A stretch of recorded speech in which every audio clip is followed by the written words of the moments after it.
Dr. Bernstein gave us the history of Tykocin, of this shul. In 1921, there were 1,401 Jews in the city. And from what I understand, they made up 49% of the population. Nearly half the residents of this town, of this shtetl, were Jewish. And that should resonate for us, those who live in Boca, because there's a new demographic study being done now. But the last one, which is already 10 years old, showed that the Jewish population of Boca Raton Del Rey is 51%. We represent more than half the population of Boca. It's unimaginable, unfathomable to us that there would ever be a day that someone would visit Boca Raton and say, look at the Boca Raton synagogue, notice the architecture, notice how they used to live. Is there a kosher Sefer Torah? Oh no, Jews haven't lived here in a long time. The idea that we can be half the population and yet disappear, be erased, have not one Jew to visit in this town. The closest we come is a Magen David at the house next door, is something unimaginable and unfathomable. And of course we're going to talk about, if there was such a presence, a vibrancy of the Jewish community here, where did it go? What happened? We're going to find out in a moment what happened to the Jews of Tykocin. But before we do, and before we daven mincha, I want to tell you a story. And it's a story that I first heard from my dear friend, a good friend to many of us, Rabbi Josh Fass, who used to be a rabbi in Boca, today is the founder and head of Nefesh B'Nefesh. He visited an elderly gentleman who was on his deathbed, someone at the end of his life. One of the unenviable jobs of a rabbi is to have to be with people and usher them transition from this world to the next. He was visiting this man on his deathbed, an immigrant survivor. And the man turned to Rabbi Fass and he summoned all of his strength on his deathbed and he said to Rabbi Fass, Ich gehe tanzen mit den Malachim. I'm going soon to dance with the angels. And the rabbi thought to a moment this uncomfortable comment, what exactly did it mean? And he just assumed it meant the man understood and anticipated that he was nearing his end. And so he said to the old man, yes, it's beautiful. You've led a virtuous life. Certainly you're worthy of the world to come.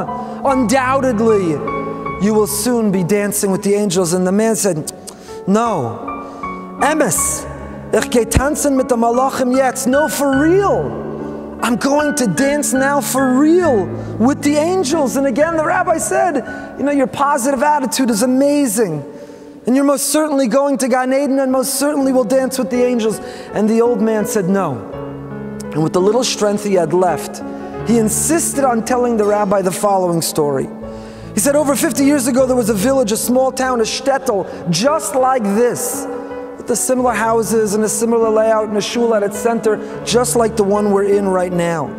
One day the SS, the Nazi guards, marched in and they rounded up all the families into the town square. And among those families, and within one of those families, there was an 8-year-old boy named Moshe. And Moshe, of course, didn't understand at 8 years old what was happening.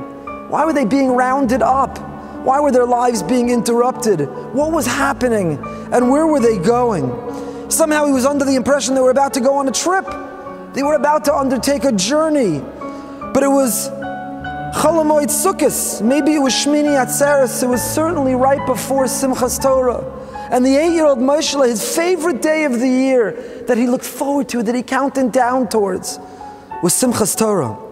So little Moshe began to pull on his father's pant leg at the roundup. And he said, Mekenish tanzen on Simchas Torah? If we go on this trip, if we go on this journey, we're going to miss the dancing. I love Simchas Torah, the candies and tying up the talesim and dancing in the circles around and around. We can't go now. If we go on this trip, we're going to miss the dancing and Simchas Torah. But his father kept saying to little Moshe, Shah still, shh, be quiet, stop talking. But Moshe was insistent, Tata, we're going to miss the dancing. We'll go later, we don't have to go now, what are we doing here? His father just kept trying to quiet him, Shah still. Why are you talking? An SS guard overheard Moshe. And he said to him, Tanzen, you want to dance? And he yanked him by the collar, this little boy, and he drew him out of the whole lineup. And he proceeded to grab another young boy and then another young boy and a fourth little boy. And he took the 4 boys in front of the whole town that had been gathered, had been round up. And he said to the 4 boys who were scared at that moment out of their minds, the SS guard turned to him and he said, "Tanz! Dance!" And the 4 boys didn't know what to do. So they joined hands. And the 4 of them formed a circle. And though there was certainly no music playing, to the absolute silence of the whole town watching, the 4 boys held hands and they began to tanz, they began to dance.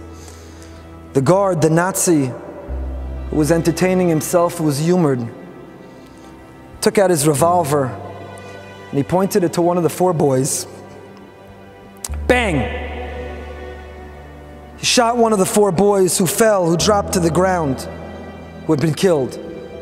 The 3 boys stood there frozen solid, and the Nazi turned to them and he said, "Tanz! Dance!" And now the 3 took hands, frightened, and though there was no music, complete silence, began to dance in a circle. And again the Nazi, amused, entertained, took out his gun, his revolver, pointed at one of the little boys, pulled the trigger, boom! And another of the boys fell to the ground, murdered. And now there were 2 boys. And the SS guard, who was still entertained, said to them, "Tanz! Dance!" And now he took his gun and one of the 2 little boys, again, laughing out loud, he pointed his revolver, pulled the trigger, bang! The 3rd boy fell to the ground, murdered in front of the entire town, his family, everybody watching. And now, there was only one boy standing. 8-year-old Moshe. He was petrified. He didn't know what was going to happen next. And the SS guard said to him, "Nu, tanz! You wanted to dance so badly? Dance!" Moshe was confused and he was petrified. He was now standing there alone. And he didn't know what to do. So he turned his palms towards the heavens and he began to, by himself, he began to dance as if it was Simchas Torah. And the SS guard, rather than laugh, was bewildered, and he looked to little Moshe and he said, "What are you doing?" And Moshe looked up at him and he said, "I'm dancing with the malachim. I'm dancing with the angels." The SS guard, dancing with the angels? And he grabbed little Moshe by the collar, enraged, and he said, "Get out of my face, you foolish little boy," and he threw him back into the crowd among the entire town who had gathered. And as this man lay on his deathbed at the end of his life, Rabbi Fast turned to him and he said, "What happened next? What happened to the boy?" And the elderly man looked at him and he said, that little boy survived the war. And every single year for the rest of his life, wherever he was living, wherever, when Simchas Torah came, the whole shul gathered because they knew at some point on that yontif, at some point in that dancing, there was an old man who was going to go into the middle of the circle, without explanation and without warning, by himself with his palms facing to the heavens, and he was going to start dancing. The sick man then looked at Rabbi Fast and he told him with a smile, "I am Moshe. And yet, now, now I am going to really dance with the angels, with the malachim. We have the privilege of singing and dancing whenever we want and wherever we want. At the many simchas that we attend, in our communities on Simchas Torah, on different Yomim Tovim throughout the year, no revolvers are pointed our way. No one limits or precludes our ability to share our simcha as loudly and enthusiastically as we can. We have that ability when so many others no longer do.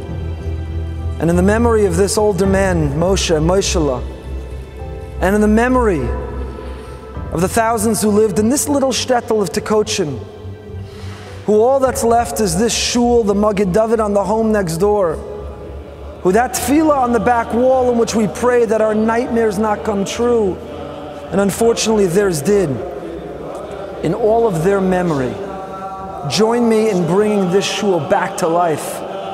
Join me for a tanz.